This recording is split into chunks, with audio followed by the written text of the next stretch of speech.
Good evening, everyone. Welcome to all of you to today's session. Today we are going to discuss about the budget 2021.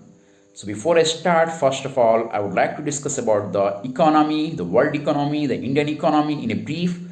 So as we know that the total world economy is around 86 trillion US dollar, which is being measured in terms of GDP. So the GDP is basically nothing. It is a monetary value of all goods and services produced within the territory. So whenever any country wanted to know the value, economic value of the country, it is being measured in GDP. So yes, the total GDP of the entire world is around 86 US dollar trillion. Okay. Well, so the United Nations, that is US, is number one in terms of the highest GDP with around 21 trillion US dollar. The second one is the China with 15 US trillion dollar. Then Japan with the 5 trillion, and then Germany which is around 3.8 trillion dollar, and then UK is around 2.64 trillion dollar.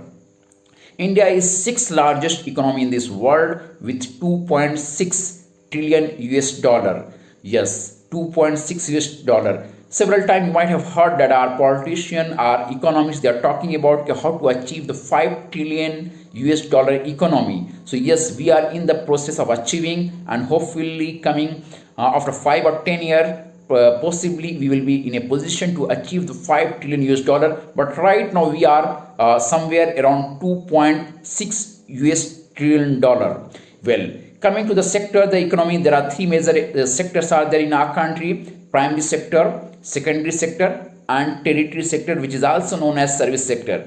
Primary sector, roughly, basically, primary sectors may we talk about the agriculture and allied activities, natural resources. So around 52% of our country's population is still dependent on agriculture and allied, basically on primary sector, which contribute hardly 15% to the overall GDP of our country. Coming to the secondary sector, which is basically industry and manufacturing sector, which contribute around 30% in our total overall GDP. Okay. In tertiary sector, which is also known as the service sector contribute 55% of 55% in total overall GDP of our country. This is what exactly all about. But at the same time, you should also keep in mind there is, apart from these services, the service sector, primary sector, and secondary sector, there is a formal and informal sectors are there. In India, there is a large population who are dependent on informal sector. Informal sectors are basically those sectors which are which are not much connected with the mainstream. These are the street side vendors, those who are doing the small work, and they are not into the payroll like salary and other things. Okay, so these people, whether they are the vegetable seller, tea seller, or all those small vendors, those who are selling their items or getting some income by daily wages, they does not comes under the formal, so they comes under the informal sector. But so that is not being counted. That as also we should keep in mind. So that is all about the brief about the economy of our country. Coming to the union budget of our country. So as we know very well that every year in the month of February, the budget is being presented. And this year on 1st February, that union government of India has presented, the finance minister has presented budget in the parliament. And this and before that, you should also understand that it is compulsory for the government of India to present every year well in advance budget in the parliament. Yes, as per the article 115, the union budget of India, which is also referred as the annual financial statement, it must be presented it must be presented well before the commencement of the next financial year. And as we know very well, the financial year starts from the 1st April and end on 31st March. So the budget has been presented on 1st February by our finance minister. So this time the budget was very important from the several perspective, and many people were keeping on eyes how the government is going to present, because there are lots of difficulties. We have gone through that a long lockdown due to the pandemic.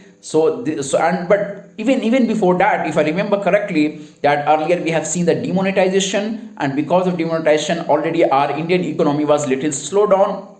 Then we have seen the GST, and after that such a long lockdown in the entire country. So these three events subsequently has impacted greatly on our economy. So that's why this time the budget was very important, how the government is going to revive. So basically when the budget was presented in the beginning itself, it was said that there are six major pillars which has been identified in this budget proposal for the 2021 to 2022.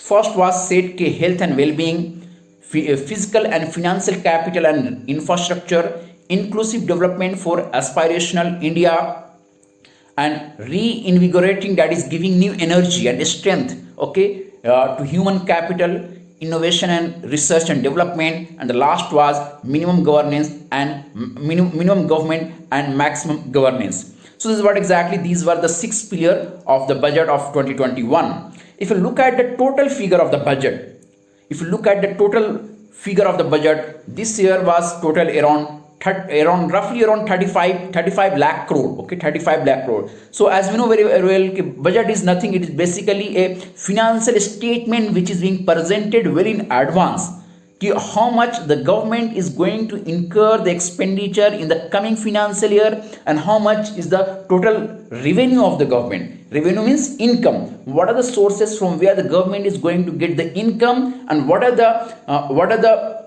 different avenues where the government is going to spend in the coming financial year. That is what exactly we call the budget. So let's check it over here. Total budget size was around, roughly you can call it, if you talk about in US trillion dollar, so it was roughly around $500 billion US. Yes, total budget ka size was $500 billion US. If you talk in rupee, Indian rupee, so it was around 35 lakh crore rupees, which was around 1% higher than the revised budget of previous year. Yes, the last year ka budget was presented roughly around 30 lakh crore. But after budget presentation, there is enough chances government will revise based on the requirement. See, for example, in the beginning, government have proposed that we will spend around 30 lakh crore. But later on, due to the COVID-19 or some other cases, there is enough chances that government can increase their spending and increase their revenue from the different sources also. So yes, last year ka budget was presented roughly around 30 lakh crore. This year ka budget has been presented roughly around 35 lakh crore, which is 1% more than the revised budget of 2020.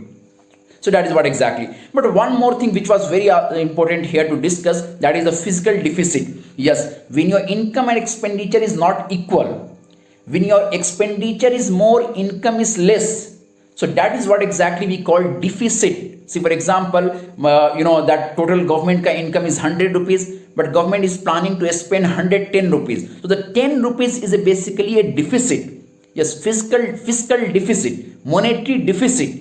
Okay, so that is not a good sign actually. So this time, that during this lockdown, the fiscal deficit has came down, uprise to the 9.5%, which is too high actually. And this time government has planned in this 2021 to 2022, in the financial year, government is planning to bring down the fiscal deficit to around 6.8%, and in the next subsequent year they will try to again try to reduce the fiscal deficit. So fiscal deficit is always being measured in terms of the GDP ka 6.8%. That is what exactly the government has planned right now. But in this financial year, during this lockdown, that the fiscal deficit has reached to the 9.5%. It means government is earning less income and government expenditure is more. That is what exactly we should keep in mind.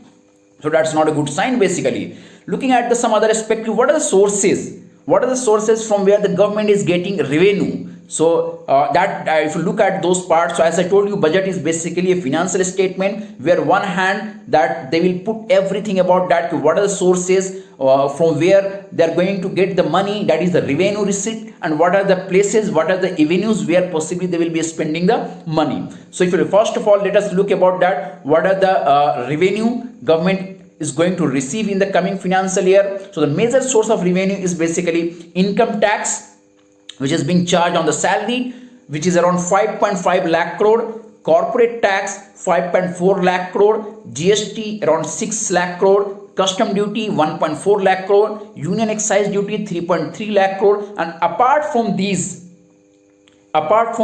inflow of the cash, receipt of the cash, government is also getting some interest receipt, dividend and profit, like government companies. There are many PSUs are there, public sector unit, government owned company. If the government owned company is getting profit or dividend, that of course it will come to the government account as a part of the receipt.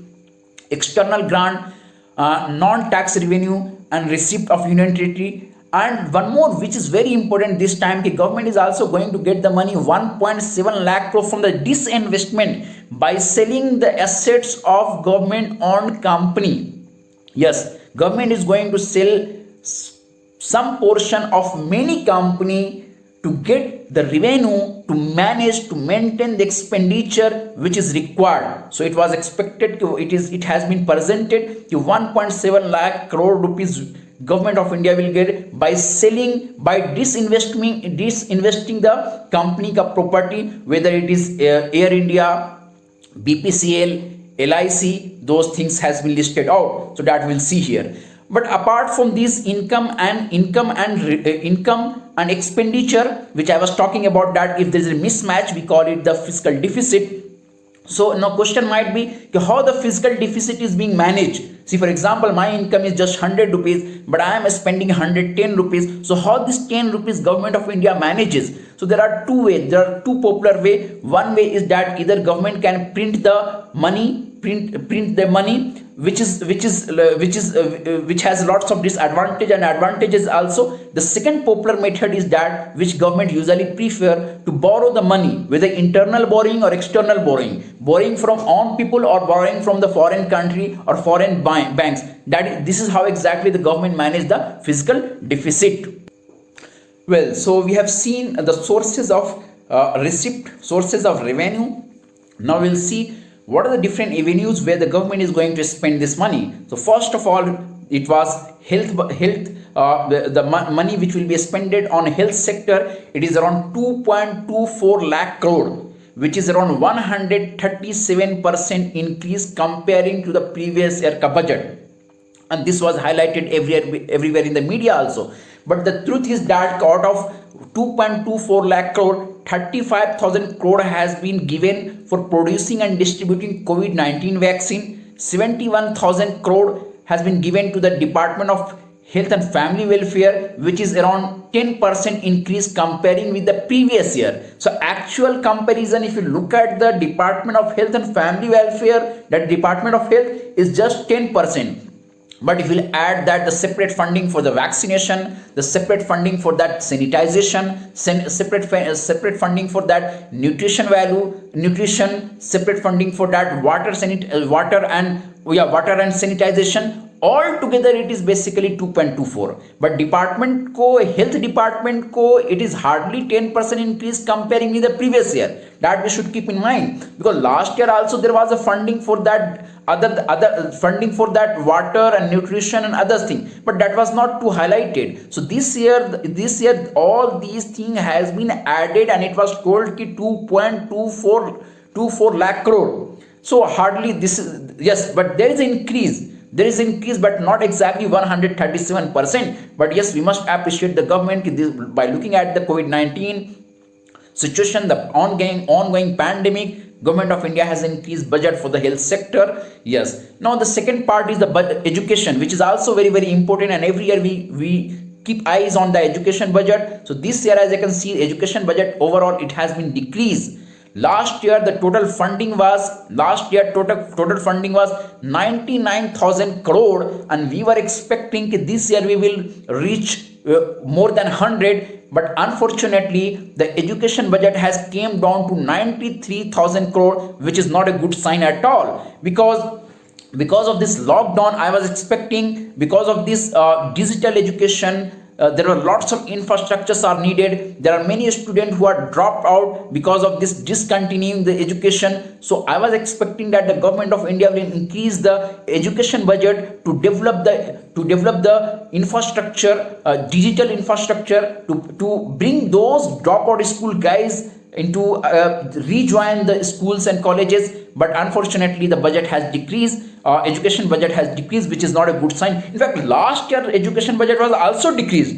So every year the education budget is decreasing, which is not a good sign. If you look at the school education, which has decreased by 10%, higher education has funding has decreased by around 2.5%, which is not a good sign. The third important aspect after health budget, health allocation, education allocation, we have agriculture budget. Yes, agriculture allocation for the agriculture department has increased, no doubt at all. Slightly it has increased.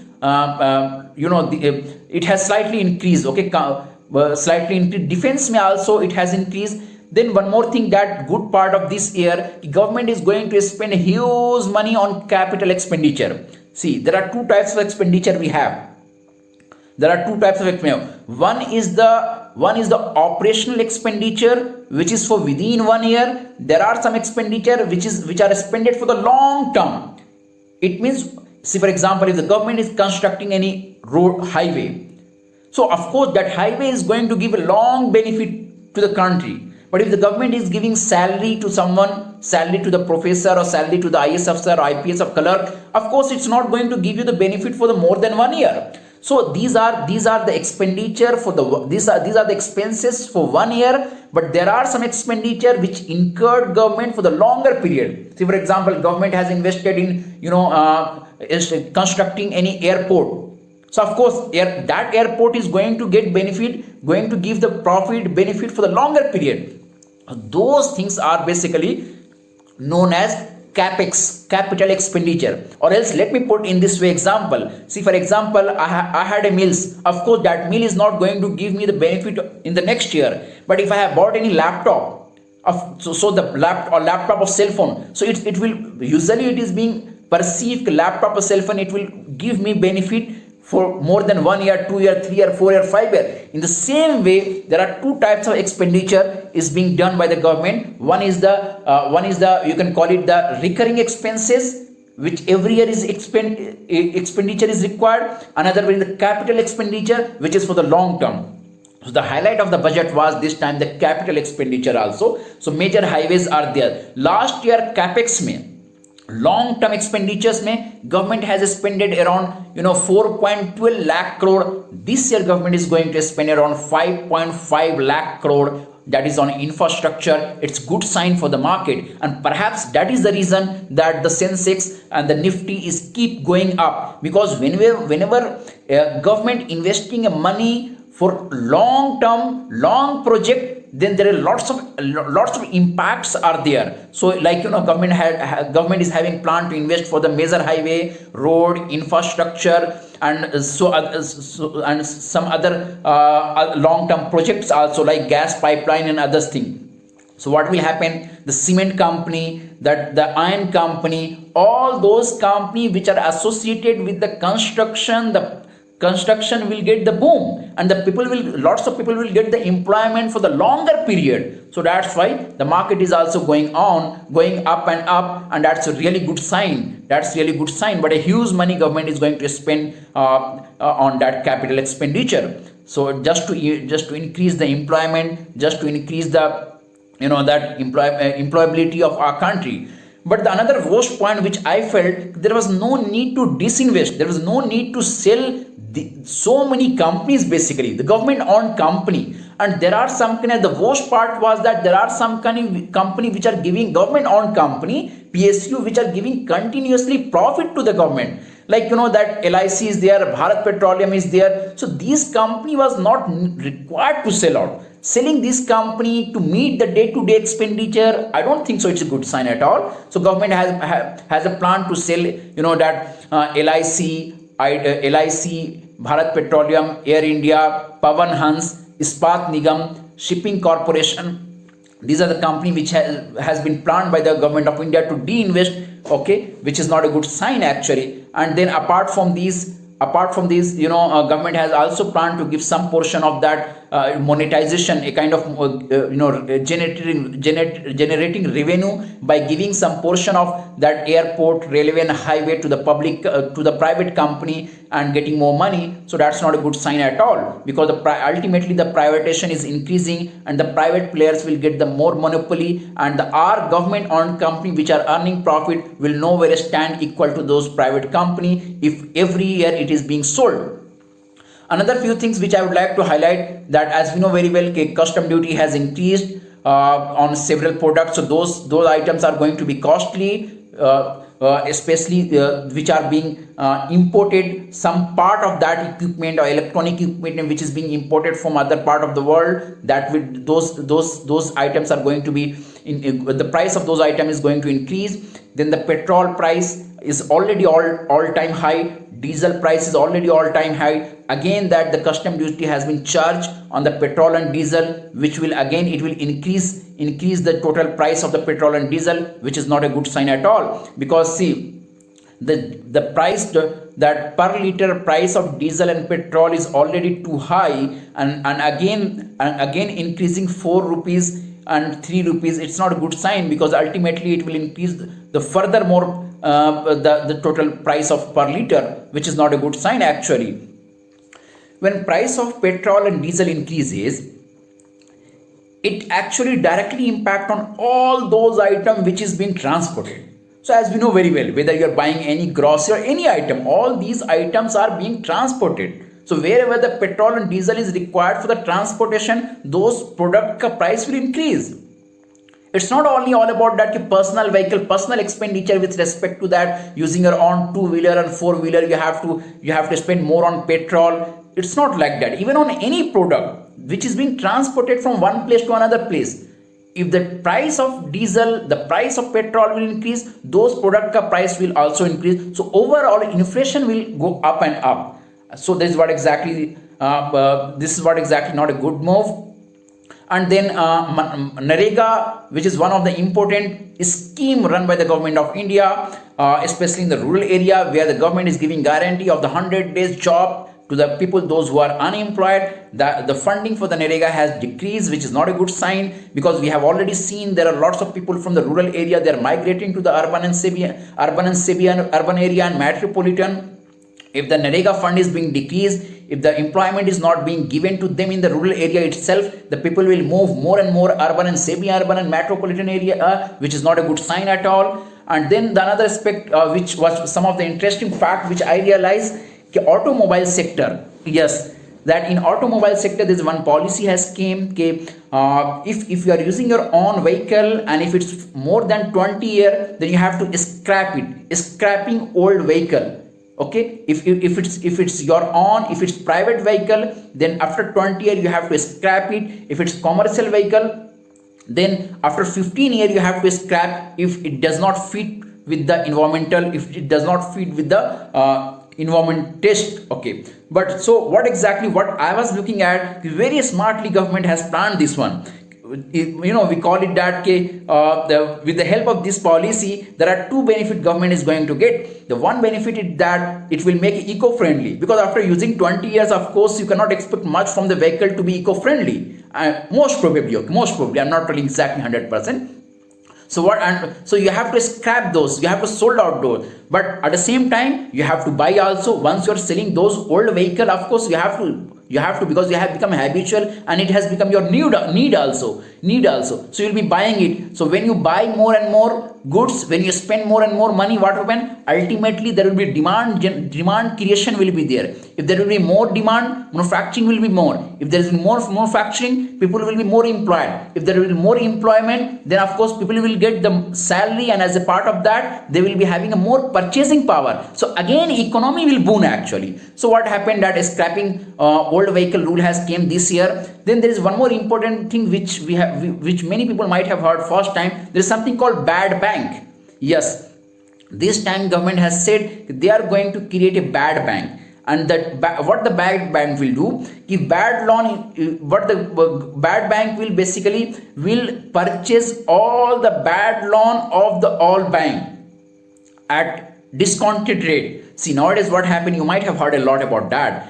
there are many banks, gradually they are increasing towards the NPA, non-performing assets. It means whatever loan the bank has given to the different corporate or to the person, to the individual, they are not returning it back. And because of that, a crores of crore rupees of the bank is getting stuck, and those assets, those loan which is being provided, actually it is an asset for the bank, because bank ultimate job is this one only. When the bank give loan to anyone, that could be a loan for the person, but for bank it is an asset.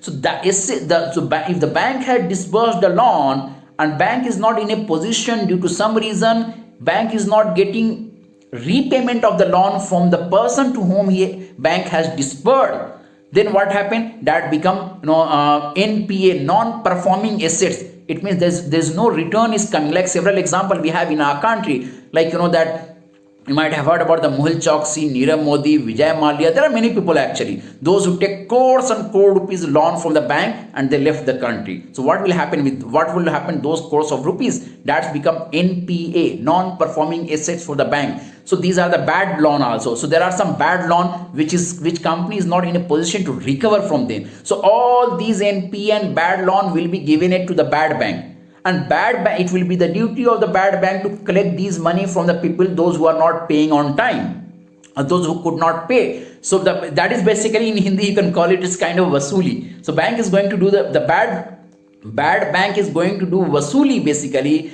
for those people who are not paying on time, or those people who did not pay the loan. That is, we call it the bad loan also. So that is what exactly we heard. The another thing which was important in this discussion, in this budget, was FDI. Yes, one hand. So this one you have to we have to look very carefully how the government is planning very smartly. See, day by day people are engaging more toward the insurance, whether it's general insurance, fire insurance, traveling insurance, medical insurance. So there are different types of insurance, and people are moving toward that. If you talk to your father and for a father, they will say, they don't know, they were not aware about those days that medical insurance and traveling insurance, fire insurance, general insurance, these concepts were very less and it was not so popular. So day by day, our population is engaging more into the insurance sector. So insurance sector has become such a huge and big sector. And LIC, since inception, LIC has given lots of profit to the government of India.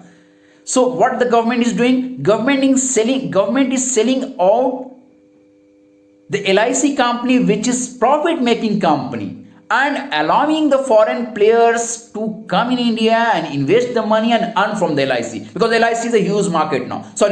Insurance is a huge market now. 74% FDI, foreign investment, has been allowed in insurance sector, which is not a good sign. Earlier it was a 49. If it's 49, it was somewhat good, because 51% is still in our country. But now the foreign player can invest 74% in insurance sector. One hand, second hand, LIC, which is one of the important government owned company, which is basically a profit making company, is actually being sold out gradually, which is not a good sign at all, and that's not a good decision. The another thing which I would like to discuss here is the tax benefit. Tax. Every year, when the budget is being presented, the middle class, the salaried group will look forward. Is there any relief in terms of tax, income tax, personal income tax? This year, that Union Minister, Finance Minister, has said very clearly there will be no any tax benefit. There will be no changes in tax slab. There will be no changes in the tax slab. The last year tax slab will be maintained this year also. But however, I was expecting there must be some sort of relief to the middle class and salaried class, because see, day by day inflation is increasing. So one hand, second hand, that petrol and diesel price is all time high. So of course our expenditure compared to the previous years is high basically. And if the government is not giving any relief to the salaried class or middle class, that's not a good sign at all. So that was one thing. But one thing has been said in income tax, with the preview of income tax, the senior citizen whose age are either 75 or more than 75, and those senior citizen ka income is through pension and interest only. those senior citizens are getting income only through pension and interest, then they don't need to file ITR, income tax return. But remember, it does not mean they don't need to pay tax. They are free from the tax, not at all. 75 and above, those who are getting income from the pension and interest, they don't need to file ITR, income tax. But so what will happen? That the bank will charge the tax. So filing ITR is not difficult nowadays. Okay, it has become so easy. Okay, everything, most of the part in the ITR comes auto-filled actually. So that is, I don't know that how they are targeting to whom they are. Okay, and the life expectancy is below 75 in our country, and only income should be pension and interest. Then you don't need to file ITR, but tax will be charged. So that is the another funny part, which is all about that in terms of the tax slab. So that is what exactly is all about, that the tax portion. But what I was expecting by looking at this pandemic and the need for the digital education and digitalization area, the way forward could have been that the government should have spent more on education, because and there are lots of development is required. There was some fund needed to develop the digital infrastructure, because nowadays a student either in the school and college and university, they are attending that online classes, but there are so many students, especially in the semi-urban and rural area, they are not in a position to attend the class because they don't have laptop. If they have a cell phone, internet is not there. If they have internet, connectivity is not there. So, and if they have, that laptop or maybe the cell phone is there, internet is there, the speed is not there. If it speed is there are many people who are not in a position to spend per month 500 600 rupees the GB and the data. The government would have provided some sort of. And recently we have seen that new education policy 2020 has been launched by the government of India. So how they will achieve the new education policy if they will not increase more funding for more allocation for the education budget? Then a strategic disinvestment, that's selling out that many profit making institution, that's not a good decision at all. And then giving major highway project only on those states where election is nearing, that's not a good practice. Government would have given some sort of relief to the middle class, salaried class, keeping in mind the all-time high of the petrol and diesel and keeping in mind the inflation. Then funding for that scholarship and fellowship would have been increased. Best part of this budget, if you'll ask to me, yes, the health budget is fine, I'm happy with that. And then capex is also good, but it should not have been only in all the states where the election is nearing. And then disinvestment is not a good at all. So these are the things. But capex in a long term, definitely it will help to generate more and more employment. This is what exactly this was all about, that the budget 2021. I have tried my level best to cover all the part. Thank you so much for joining. Thank you so much for being with me. Thanks a lot.